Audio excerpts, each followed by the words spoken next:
안녕하세요. 2024년 7월 19일 DMQA 오픈 세미나 슈퍼 레졸루션 with 디퓨전 모델스라는 주제로 발표를 시작하도록 하겠습니다.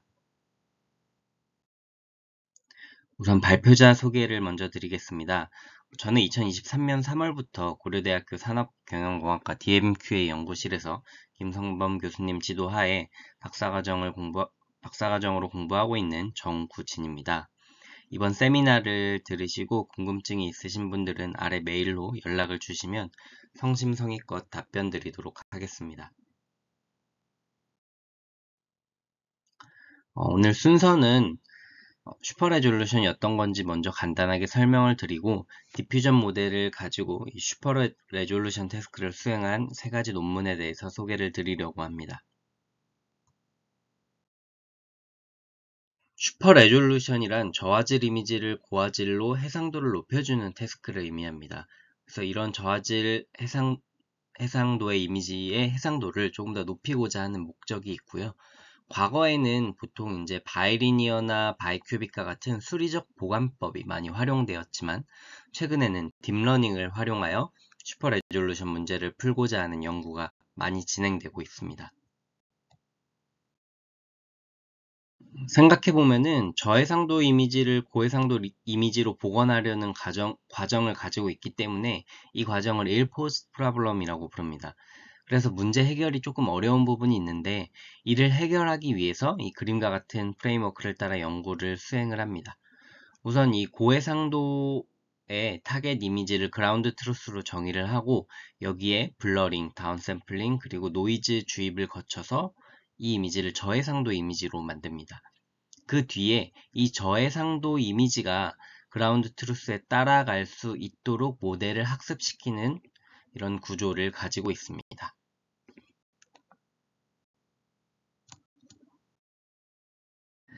그래서 이러한 슈퍼 레졸루션을 디퓨전 모델을 통해서 수행한 몇 가지 연구들을 알아보려고 합니다.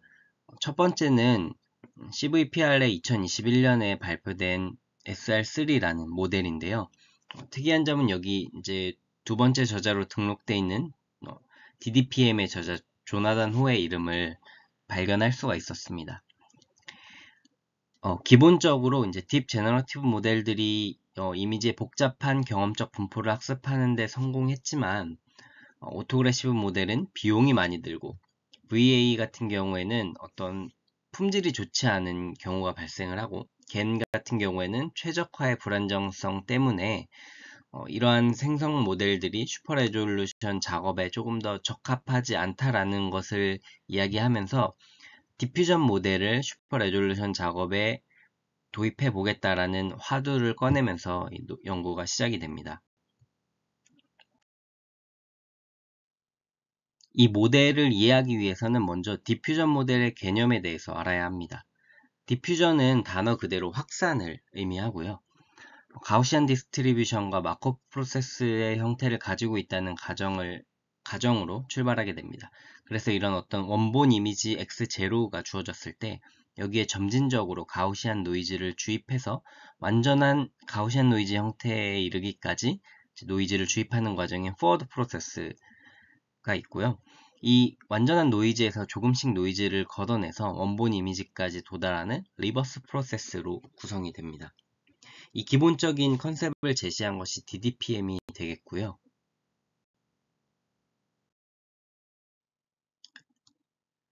DDPM에 대해서 자세히 이해하고 싶으신 분들은 DMQA 오픈 세미나의 조한샘 연구원과 이종현 연구원의 발표를 참고하시면 좋을 것 같습니다.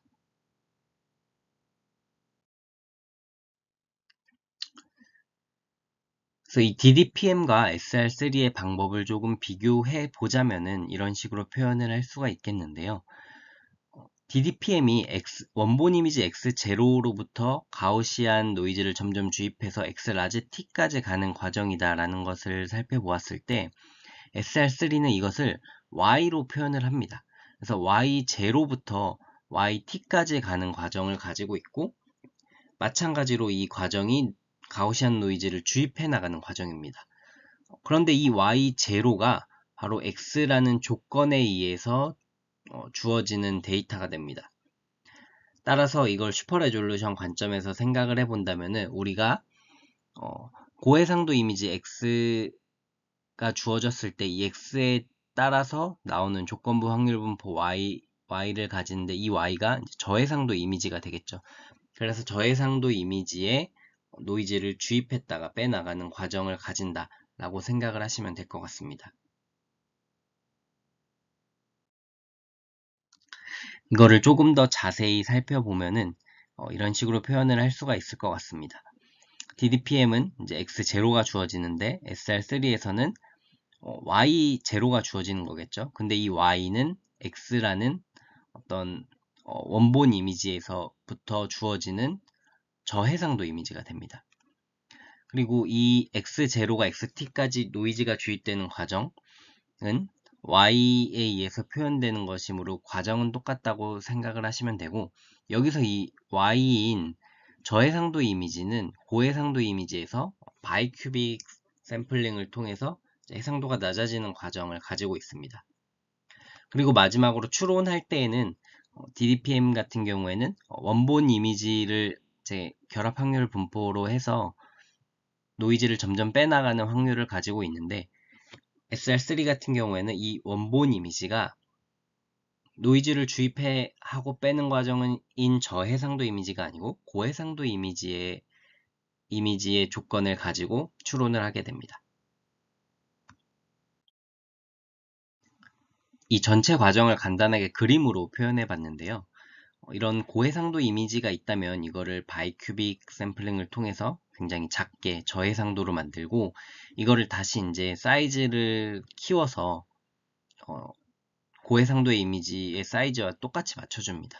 이거는 사실 디퓨전 모델에서 작동하는 유넷이 이제 동일한 해상도의 인풋과 아웃풋을 가져야 하기 때문에 이런 식으로 표현을 해준다고 생각을 하시면 되고, 그래서 이 하이 레졸루션 이미지와 이 저해상도 이미지를 컨캣하여 디퓨전 모델에 넣어서 이 노이즈를 추론하는 과정을 가지고 있는 모델이 SR3다 라고 이해하시면 될 것 같습니다.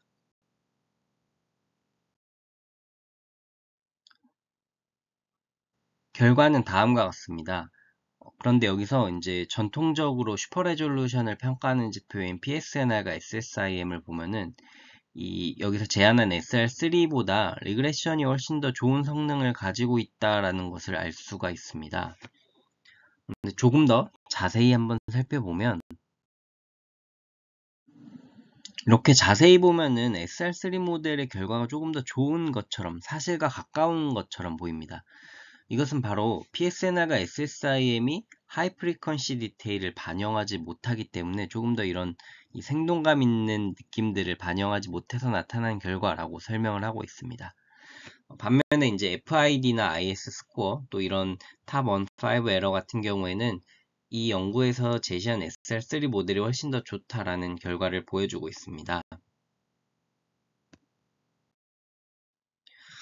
또 추가적으로 이런 지표뿐만 아니라 어떤 휴먼 이밸류에이션이라는 부분을 포함을 했는데, 몇몇 이제 사용자들을 대상으로 두 가지 질문을 던집니다. 첫 번째는 이런 로우 레졸루션 저해상도 이미지가 있을 때 아웃풋 1과 아웃풋 2 중에 어떤 이미지가 저해상도 이미지를 더 잘 표현했는가라는 것을 물어보는 것입니다.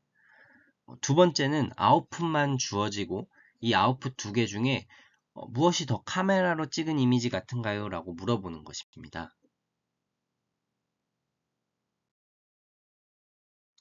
결과적으로 두 질문 모두에서 대부분의 절반 정도의 사람들이 SR3 모델의 성능이 가장 우수한 것 같다라는 평가를 해 주었습니다.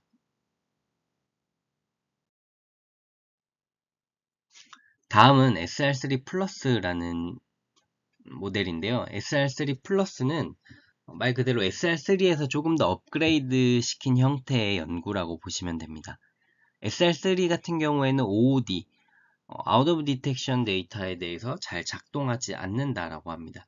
그래서 로버스트한 모델을 구축하기 위해서 아까 다운샘플링 할 때 SR3에서는 바이큐빅을 사용했는데 이거보다 조금 더 큰 손상을 준다는 것이 이 모델의 컨셉입니다. 아까 처음에 말씀드릴 때 슈퍼 레졸루션 태스크 자체가 이제 고해상도의 이미지를 가지고 저해상도로 만든 다음에 이 고해상도를 그라운드 트루스 삼아서 이제 다시 모델을 학습시키는 구조를 가지고 있다라고 제가 말씀을 드렸는데, 그러면은 이 고해상도의 이미지를 저해상도로 바꿀 때 어떤 수리적인 형태 말고 조금 더 현실에 있을 법한 다양한 방법들을 넣어서 해상도를 낮춰보자라는 개념을 가지고 있는 것이 바로 블라인드 슈퍼 레졸루션입니다.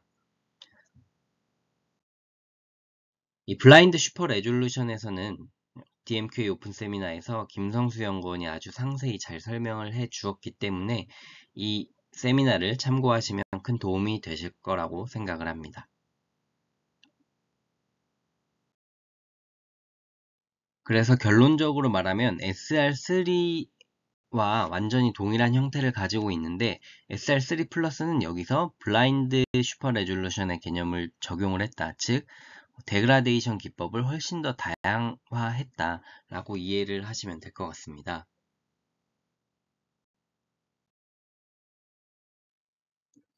이때 데그라데이션을 수행할 때 논문에서는 리얼 ESR겐의 프로세스를 그대로 따른다라고 이야기를 하고 있지만 약간의 조금 차이가 나는 부분은 있습니다. 전체적인 이런 흐름 자체는 굉장히 유사하지만 이 중간 과정에서의 세부 조건이나 수치에는 차이가 있고요. 또 추가적으로 이 업샘플링이나 노이즈를 더해주는 부분은 리얼 ESR겐에서는 찾아볼 수 없었던 흐름입니다.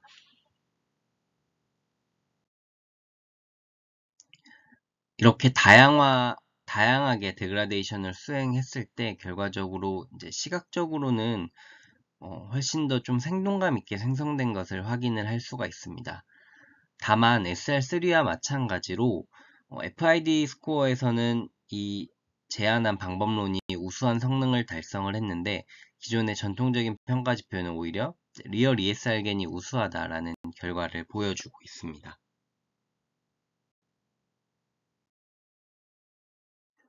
다음은 스테이블 SR이라는 모델입니다. 스테이블 SR은 모델 이름에서도 알 수 있듯이 스테이블 디퓨전을 사용한 슈퍼 레졸루션 태스크다라고 이해를 할 수 있을 것 같습니다. 그래서 이제 사전에 학습된 스테이블 모델을 가지고 슈퍼 레졸루션 태스크를 수행을 하고 있고요. 이를 위해서 이제 몇 가지 파인 튜닝을 수행을 하게 됩니다. 모델의 구조는 다음과 같은데요. 스테이블 디퓨전, 즉 레이턴트 디퓨전 모델처럼 이 디퓨전 모델을 인코더와 디코더가 감싸고 있는 형태를 확인하실 수가 있고요.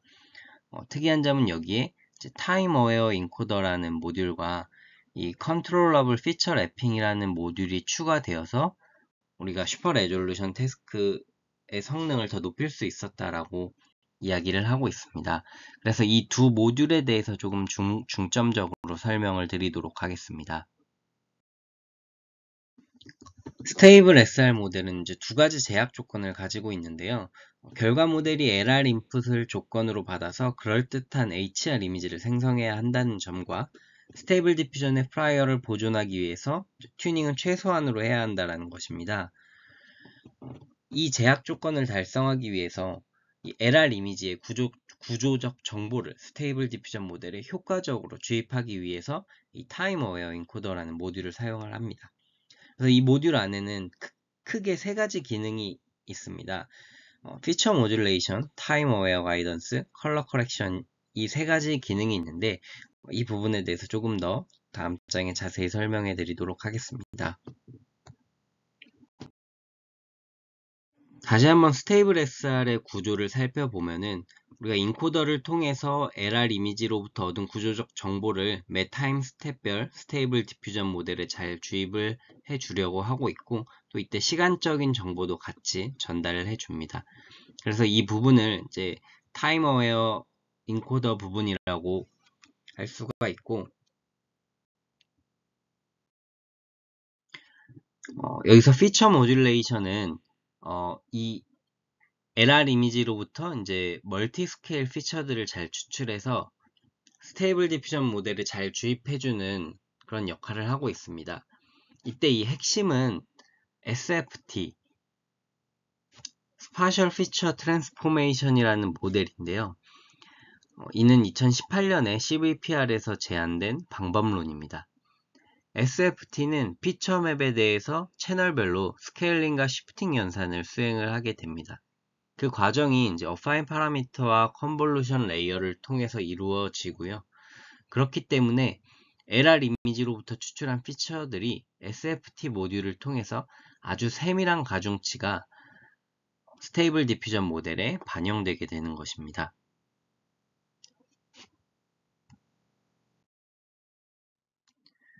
다음은 타임 어웨어 가이던스입니다. 타임 어웨어 가이던스의 핵심 목적은 생성 품질과 그라운드 트루스에 대한 피델리티를 향상시키기 위해서 도입이 되었습니다. LR 이미지로부터 얻은 조건의 강도를 디퓨전 프로세스의 각 단계에 맞게 조절하여 넣어주는데요. 이때 SNR, 즉 신호대 잡음비를 통해서 평가를 합니다. 기존 연구에 따르면 이 SNR이 0.05일 때 슈퍼 레졸루션의 퍼포먼스가 좋다고 하는데요. 이것은 이미지 내용이 급격히 생성되는 시점과 일치합니다. SNR이 작을 때, 즉 다시 말하면 노이즈가 클 때 가이던스가 아주 중요한 시점이라는 뜻입니다. 해당 모델에서 이걸 확인하기 위해서 앞에서 살펴본 SFT 레이어 적용 전후의 피처들 간 코사인 유사도를 측정을 하게 됩니다. 결과적으로 이 파란색 타임어웨어 가이던스가 적용된 모델이 초반에는 코사인 유사도가 적지만 이미지 생성의 후반부로 갈수록 코사인 유사도가 높아지는 것을 확인을 할 수가 있습니다. 여기서 이 부분의 코사인 유사도가 낮다라는 것은 이 SFT 적용 전후에 피처 벡터가 많이 달라졌으므로 LR 이미지의 정보가 피처를 크게 변화시켰다라는 것을 의미합니다. 다시 말하면 이미지 생성 초기에 LR 이미지의 정보가 강하게 반영되었다라는 것을 뜻합니다.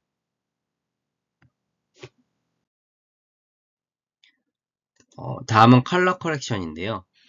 이 디퓨전 모델이 가끔씩은 이 컬러 시프트 문제를 발생한다고 합니다. 여기 이렇게 보시듯 컬러 시프트라는 것은 색깔이 조금 이제 변화되게 나타내는 모양을 뜻하는데요. 그래서 LR의 정보를 바탕으로 SR의 색상을 보정해주는 작업을 진행합니다. 이때 픽셀 도메인에서는 노멀라이제이션을 해주는 작업과 웨이블릿 분해를 통해서 보정을 해주는 두 가지 작업이 존재합니다. 우선 노멀라이제이션은 생성된 HR 이미지에서 LR 이미지의 평균과 표준 편차를 가지고 보정을 진행을 합니다. 이런 식으로 말이죠. 웨이블릿 기반의 경우 웨이블릿 분해를 통해 고주파 성분과 저주파 성분으로 따로 추출이 가능한데 이 색상 정보가 주로 저주파에 있다는 점을 이용해서 LR 이미지의 저주파 성분을 생성된 HR 이미지에 적용을 하는 것입니다. 여기서 CI는 컨볼루션 연산을 뜻하고 K는 정의된 커널입니다.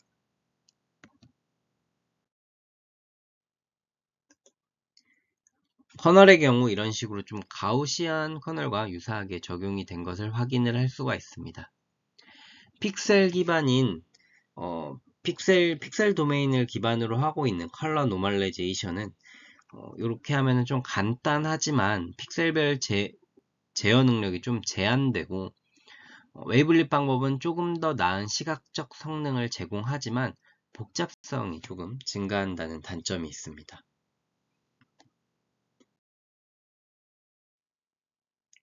다음은 Controllable Feature Wrapping CFW 모듈인데요. 이 CFW는 이미지의 피델리티와 리얼리즘 사이의 균형을 위해 도입한 모듈입니다.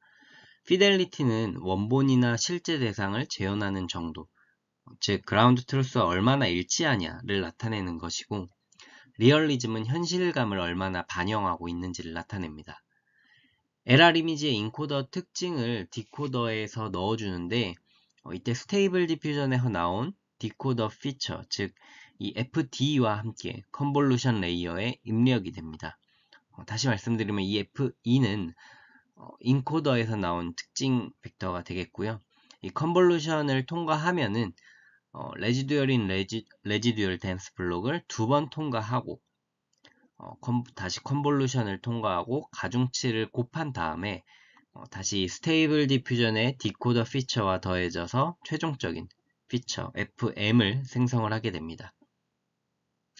이때 가중치를 보시면은 가중치는 이 FE 쪽에 곱하게 돼서 즉 인코더에 나온 피처에 곱해지기 때문에 이 W 가중치가 1에 가까울수록 LR 이미지에 영향을 많이 받고 0에 가까울수록 스테이블 디퓨전에 영향을 많이 받습니다. 본 연구에서는 가중치가 0.5일 때 전반적으로 가장 좋은 성능을 보인다고 하여 0.5로 이 W 값을 고정을 하고 사용을 합니다. 그래서 생성된 결과를 보면 다음과 같습니다. 너무 다 보기 어려우니까 제가 확실하게 조금 눈에 띄게 잘 생성된 것 같다라는 것만 좀 임의로 띄워봤습니다. 그 결과 사실 어떤 이 BSR 겐과 스테이블 SR의 성능이 저희 주관적으로는 가장 좀 좋아 보인다라고 평가할 수가 있었습니다. 정량적인 평가 수치를 보면 다음과 같은데요. 이 빨간색 숫자가 의미하는 것은 이 해당 데이터셋에서 이 해당 지표 매트릭에서 가장 좋은 성능을 보인 모델을 나타내고 있고요. 이 파란색 숫자는 거기서 이제 두 번째로 좋은 성능을 보이는 모델을 나타냅니다.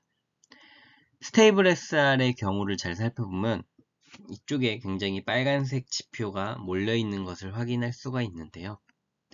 앞서 말씀드린 전통적인 지표가 되는, 기준이 되는 PSNR이나 SSIM이 아닌 좀 새로운 방식의 지표들에서 우수한 성능을 보인 것을 알 수가 있습니다.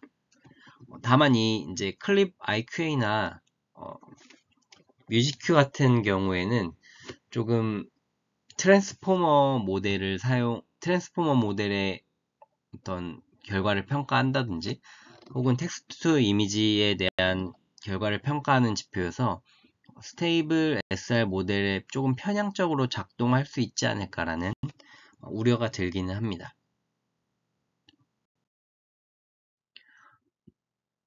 앞서 SR3나 SR3 플러스와 마찬가지로 이 스테이블 SR에서도 유저 스터디라고 하는 정성적인 평가를 또 추가를 하게 되는데요.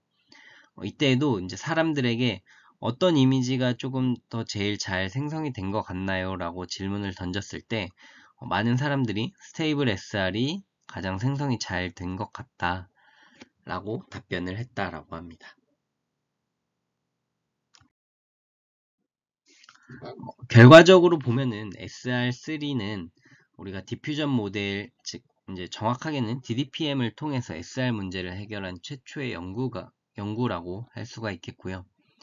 SR3 플러스는 블라인드 SR을 적용해서 SR3보다 로버스트한 모델을 구축을 하였습니다. 이 두 가지 모델은 시각적으로는 굉장히 훌륭해 보이지만 전통적인 SR 평가 지표인 PSNR과 SSIM에서는 조금 아쉬운 결과를 보입니다. 스테이블 SR은 사전 학습된 스테이블 디퓨전 모델을 사용하여서 최고 성능을 달성을 했습니다. 앞선 SR3와 SR 플러스는 이제 DDPM을 사용했었는데 여기서 벗어나서 좀 최근의 모델인 스테이블 디퓨전 기반 모델이 생성되었다는 거에 의미가 있을 수 있겠고요. 하지만 이 정량적인 매트릭에서는 조금 의문이 있었는지 여전히 이제 정성적 평가를 참조하는 모습을 보이고 있습니다. 네, 이상으로 금일 세미나를 마치도록 하겠습니다. 잘 들어주셔서 고맙습니다.